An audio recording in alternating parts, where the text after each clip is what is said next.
자, 이제요, 32페이지 보겠습니다. 3번에 환지 방식이 나와 있죠? 그 방식 하겠습니다. 환지 방식은 흔 땅을 새 땅으로 교환해 주는 것입니다. 저건 어떨 때 시행하는지 보세요. 지가가 다른 지역에서 현저히 높을 때입니다. 땅값이 비싼 곳을 수용 방식하게 되면 막대한 보상비가 나오니까 땅을 땅으로 교환해 준다. 이렇게 보시면 되잖아요.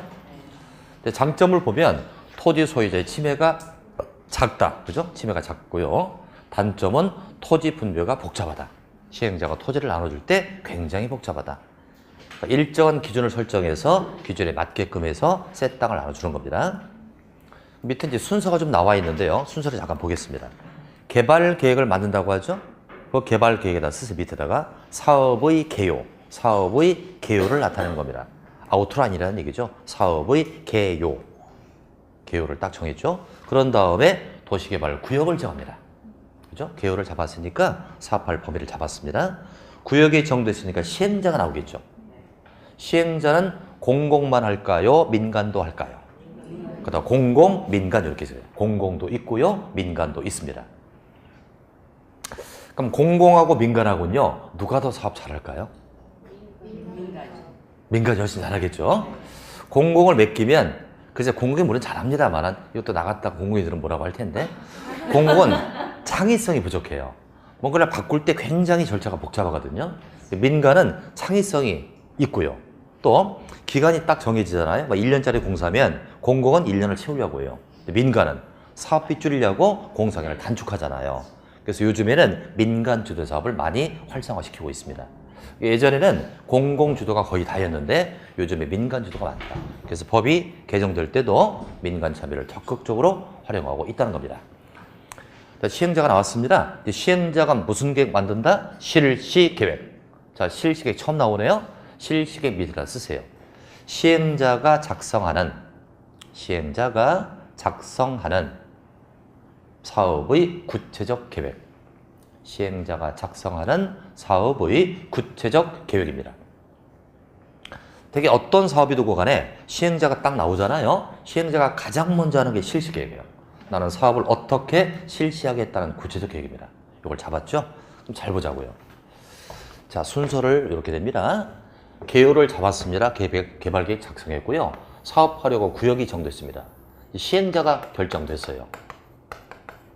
시행자가 사업을 어떻게 하겠다 실시계획을 작성했습니다. 여기까지 상황을 보면 시행자는 모든 준비 끝난 거예요, 지금. 그죠? 스탠바이가 다 된 겁니다. 그럼 맞바로 사업하면 안 되잖아, 지금요. 환지 방식은 흔 땅을 새 땅으로 바꿔주는 거죠. 그러니까 시행자가 여기까지 딱 왔다는 건 준비 다 끝났다. 그러나 중요한 게 빠졌다. 종전 소유자 A가 있습니다. B가 있고 C가 있어요. A에게 새 땅 100번지를 주겠다 결정해야죠. 너는 100번지 줄 거야. B, 너는 200번지를 줄게. 이렇게. 흔 땅은 흰 땅은 요거 하얀색은요 흔 땅이고요. 빨간 건 노란 건 새 땅이야. 새 땅을 환지라고 해요. 그러니까 A야 너는 100번지 환지 줄게. B야 너는 200번지 줄게. 갈 곳을 정해놓고 사업해야 되겠죠. 즉 부장 설계 같은 걸 작성해야죠. 그래서 여기 이제 계획서가 하나 있는데 A에게는 100번지를 준다. B에게는 200번지를 준다. 이런 걸 쭉 적어 나가야 되겠죠. 이걸 무슨 계획이라고 한다? 환지 계획이라고 합니다. 이해하신 거죠? 그리고 환지 계획 밑에다 뜻을 좀 적자. 토지 분배 계획. 토지 분배 계획을 환지 계획이라고 합니다. 종전 땅을 새 땅 어떤 거로 줄 거야 결정하는 토지 분배 계획의 환지 계획. 그럼 이제 이렇습니다. A에게는 100번지 준다. B에게는 200번지 줍니다. C에게 야, 너 300번지 줄게 그랬어. 300번지를 줄게 그러니까 C가 나 싫어 그럴 수도 있잖아요. 그죠? 그럼 C는 땅을 받았어 못 받았어요? 환지를 못 받은 거죠? 이걸 환지 부지정이라고 해요. 이건 아닐 부자잖아요. 환지를 지정하지 않았다는 거예요. 환지 부지정. C는 본인이 원한 겁니다. 새 땅 필요 없다고?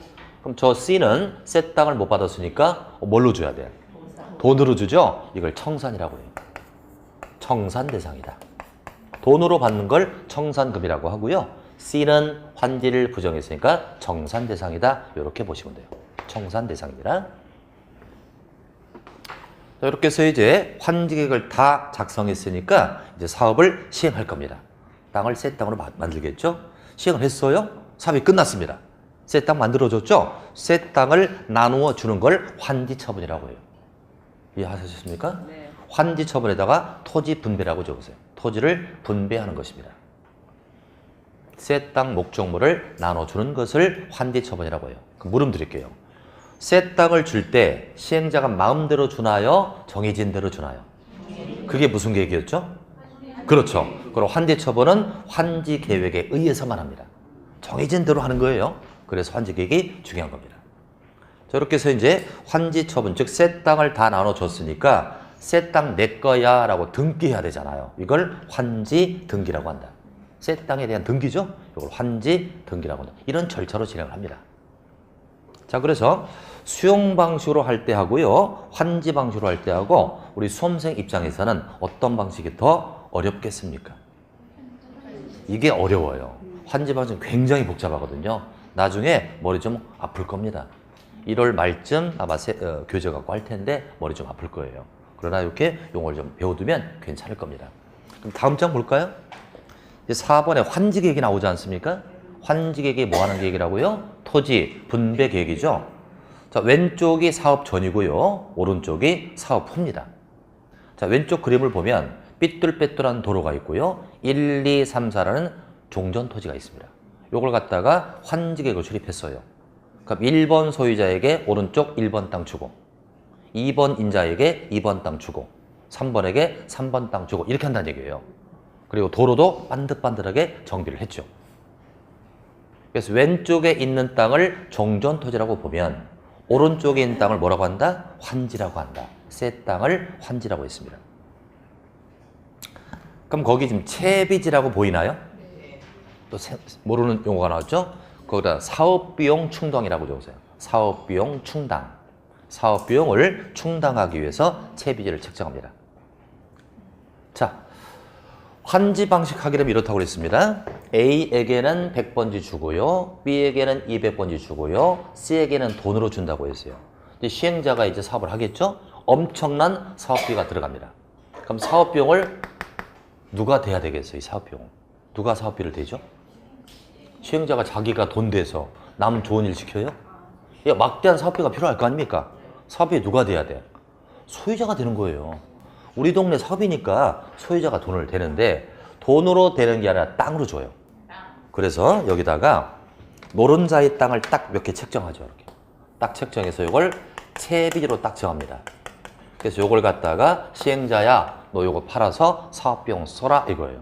이때 빚자가 비용할 때 빚자입니다.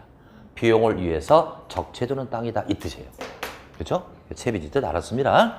사업 비용을 위해서 누가 부담한다? 소유자. 누가 취득한다? 시행자가 취득한다. 목적은 뭐라고요? 사업 비용을 충당한다. 이렇게 땅으로 주는 겁니다. 이제 한 장을 넘겨봐요. 이제 5번 제목을 보니까 보류지 채비지라고 나오네요. 그죠? 자, 여기 잠깐 더 보겠습니다. 제가 크게 그림을 한번 그려볼게요.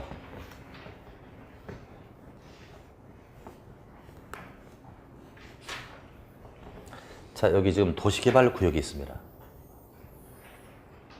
여기는 산도 있고 농지가 쫙 펼쳐져 있어요. 변두리입니다. 농지로 펼쳐져 있는 이 변두리 땅에다가 택지를 정리하기 위해서 신도시개발 사업합니다. 그래 되면 이제 시행자가 새 땅을 만들겠죠. 노란 땅이 새 땅입니다. 토지를 반듯반듯 정리하겠죠. 이렇게 정리를 해서 이제 종전 소유자 A도 있었고요, 뭐 B도 있었고 이렇다, C도 있었다. 이렇게 땅을 새 땅으로 이렇게 만드는 거예요. 새 땅으로 만들어서 A, B, C에게 새 땅을 나눠줍니다.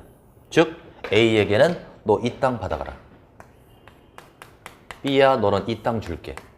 C야 너 이 땅 줄게. 이렇게 정하는 게 환지 방식이죠. 여기까지 이해됐고요. 그러면 이제 A에게 새 땅을 줄 때 자기 위치를 주는 게 좋아요? 다른 위치를 주는 게 좋아요? 그죠? 그래서 위치를 따질 때 원칙은 제자리 환지.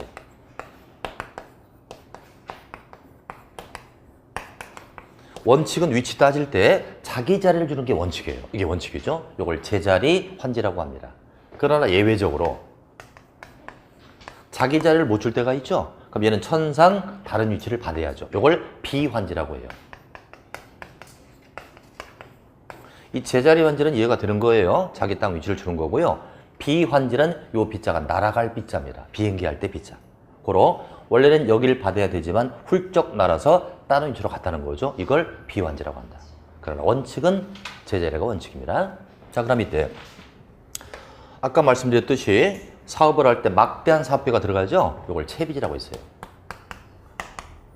채비지를 소유자가 부담하면 시행자가 이걸 팔아서 사업비용을 씁니다. 그래서 채비지는 이건 사업비용. 사업비용을 충당하기 위해서 남기는 땅이고요. 그 다음에 이제 이런 땅이 필요하죠. 신도시를 개발하려면 토지만 구획 정리해서는 안 됩니다. 그러니까 도로도 깔아주고 그 다음에 공원도 만들어줘야 돼요. 공원도 만든다. 도로나 공원 부지가 필요하다. 이런 땅도 누가 부담해야 돼? 그렇죠. 소유자가 부담해야죠. 그래서 이걸 보류지라고 한다. 보류지는 무슨 땅이라고요?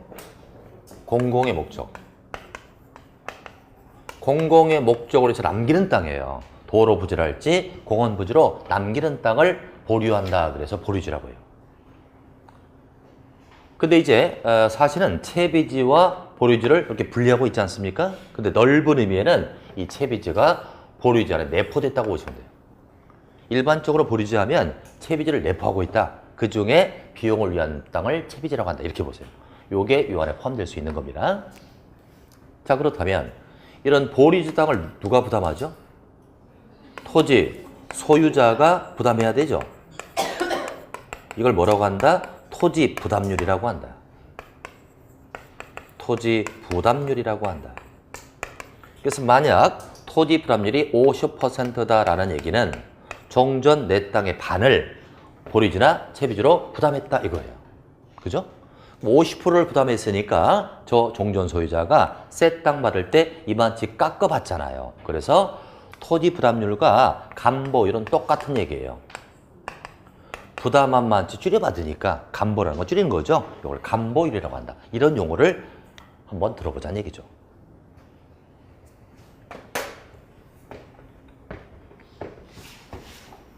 이렇게 대략적으로 일단 틀을 잡아 놓으시고요.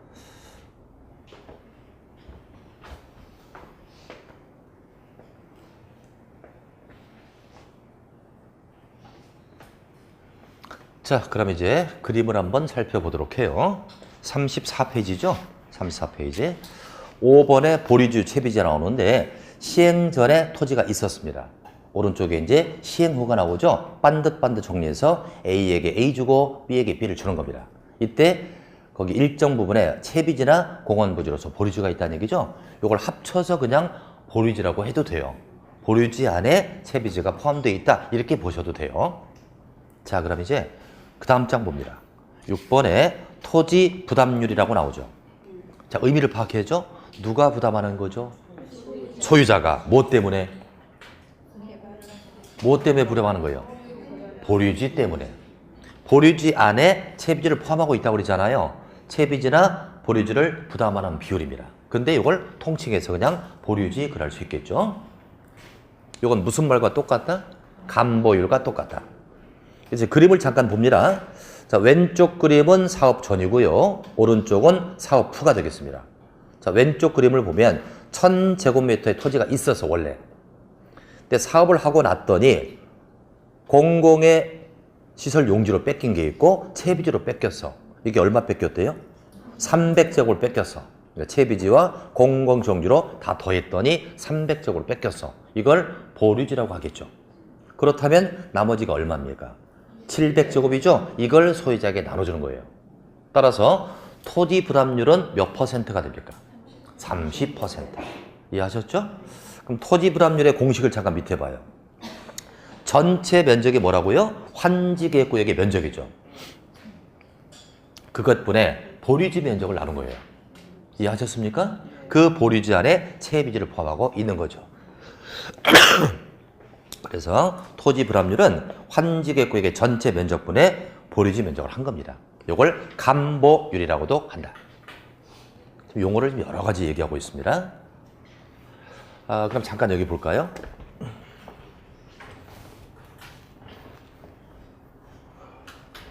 몇 가지 예를 세 가지만 딱 들어드릴게요. 여기 도시개발 구역이 있었고요. A라는 소유자가 있습니다. 이제 감보율이 만약에 40%라고 쳐보자. 제가 딱 세 가지만 들을게요. A에게 새 땅을 줍니다. 새 땅 100번지를 주겠다고 합니다. 여긴 바로 환지죠, 환지. A에게 100번지를 줄게 그러니까 A가 나 싫다 그럴 수가 있잖아요. 본인이 원한 거예요. 새 땅 필요 없다고. 얘는 무슨 대상? 새 땅을 받았다 못 받았다? 못 받았으니 뭐라고 한다? 환지, 부지정이라고 한다. 이해됐죠? 환지, 부정. 얘는 무슨 대상? 청산 대상. 청산금을 받는 대상이에요. 그죠? 그럼 봐요. 만약에 이 A는 청산금을 받고 동네를 뜨면 그만이에요. 근데 문제가 발생합니다. 이 A라는 토지에 갑이라는 임차권자가 있다고 쳐봐요. 임차권자. 이 땅을 빌려 쓰고 있는 임차권자가 있어요. 그럼 이제 A는 돈 받고 동네 뜨면 그만이죠. 그런데 갑이라는 임차권자는 권리가 붕 떠버릴 거 아니에요. 소유자가 없어졌으니까. 그럼 어떡하죠? 임차권자가 있다면 반드시 얘 동의를 받아야 돼요. 임차권자 동의를 받아야만 환지를 부정할 수 있다. 이런 얘기죠. 상식이잖아요. 소유자가 야반 도주하는 것도 아니고 임차권자가 있다면 반드시 동의를 얻어야 된다. 이 뜻입니다. 또 하나. B가 있다. B에게 새 땅 줄게 그랬어요. 그러니까 B가 오케이 좋다고 합니다. 그리고 B는 새 땅을 받은 거죠. 이걸 환지 지정이라고 합니다. 환지를 지정받았습니다. 그럼 얘가 이제 새 땅을 받는 방법이 셋 중 하나. 얘가 만약에 100평의 땅을 갖고 있으면 몇 평 받죠? 이거 적용하니까. 사실 깎아야 되니까. 60평 받는 거죠? 받을 만치 받았네요. 이걸 적응환지라고 한다. 적응환지하면 받을 만치 받았다 이겁니다. 근데 이제 B가 만약에 10,000평의 땅을 갖고 있어요. 10,000평을 갖고 있다면 이거 적용하면 6,000평 받겠죠. 그러니까 얘한테 6,000평을 다 줘버리면 주변 토지 분배가 복잡할 때가 있어요. 그럴 때 시행자는 B에게 야, 너 이번에 1,000평만 받을래? 줄여주는 방법. 원래 6,000을 받아야 되는데 1,000만 받아라. 줄여서 환지를 주는 방법이 있다. 이걸 감환지라고 한다. 감했다 이거 줄였다 이거죠. 그럼 얘는 1,100개 못 받았으니까 5,000을 못 받은 거 아니에요 지금요. 그만치 뭘로 받는다? 돈으로 받아야죠. 못 받았으니까 돈으로 받는. 이것도 청산 대상. 청산금을 받아요, 내요? 받아야죠. 받는데 이건 사업법이죠. 사업법은 입장을 시행자 입장에서 봐야 돼요. 얘가 청산금을 받는 거죠. 청산금을 받는다. 받는다는 건 시행자 입장에서는 내줘야 받는 거죠. 내주는 거니까 청산금의 교부 대상. 시행자가 청산금을 교부하는 대상입니다. 자, 이제 거꾸로 할게요. B가 만약에 땅을 10평을 가지고 있다. 이걸 적용하면 6평을 받는다. 너무 과소한 토지가 되죠. 6평을 받아봐야 집도 못 줘요. 너무 조그만한 토지가 되니까 이때 시행자가 B에게 땅을 좀 붙여서 20평 좀 늘려줍니다. 얘는 더 받았죠? 이걸 증환지라고 한다. 늘어났다 이거지. 그럼 얘는 더 받은 만치 부당이득이 발생하죠.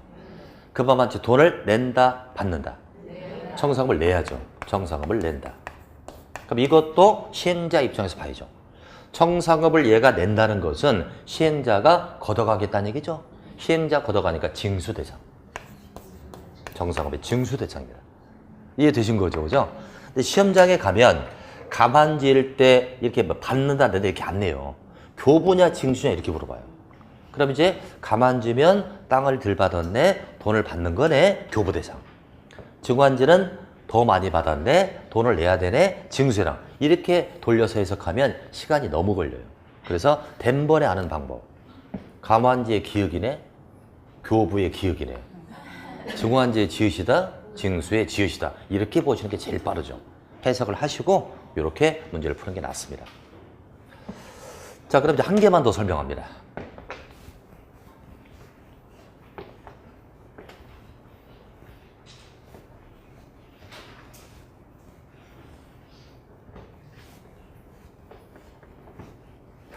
자, 이제 그 한계 설명이 뭐냐면 한 장을 넘겨보실까요?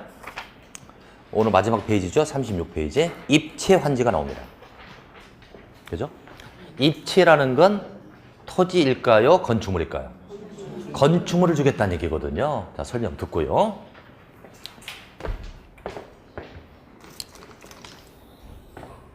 요즘의 도시개발 사업은 아주 변두리에서 하지 않습니다. 도시 근교에서 합니다. 도시에서 가까운 곳에서 하죠. 도시 근교. 그러니까 판교랄지 동탄한다 도시에서 가까운 곳이죠. 도시 근교다 보니까 원주민이 많이 살아요.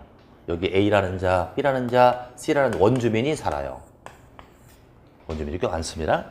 그럼 얘한테 이제 원래 토지를 줘야 되지 않습니까? 토지를 줘야 되는데 A나 B나 C 이 토지 소유자가 신청을 합니다. 시행자한테 신청해요. 우리는 여기서 재정착을 하고 싶다. 그럼 재정착을 하려면 뭐가 있어야 돼요? 집이 있어야 되죠? 이럴 때 우리는 집으로 주세요라고 신청하는 거예요. 그럼 이걸 시행자가 마다할 이유가 없죠? 이때 여기다 적절하게 연립주택을 딱 짓는 거죠. 딱 쳐서 A에게 101동 101호 주는 거고 B에게 201호 주고 C는 요 땅을 또 줄 수 있잖아요. 집도 줄 수 있지만 땅도 줄 수 있죠? 그럼 이건 개인 소유예요? 공동 소유예요? 아니, 연립주택 하나는 A께 다가 아니잖아요. 나눠 갖는 거죠? 이걸 공유주분이라고 하잖아요. 공유를 지불하는 겁니다. 이때 건축물을 나눠줄 수도 있고요. 이 땅이죠? 또는 토지입니다. 토지에 공유지분을 부여해 주는 겁니다. 공유지분을 부여해 준다. 이것을 건물로 준다. 그래서 입체환지라고 합니다. 그래서 입체환지는 저 소유자가 우리는 정착을 원하니까 집으로 주세요 그랬을 때 반드시 신청을 해야 되고요. 신청을 해야 되고 건축물에 공유지분을 줄 수도 있고 토지에 공유지분을 부여해 주는 것을 입체환지라고 한다. 건물은 평면이 아니니까 입체라는 말을 쓰고 있습니다.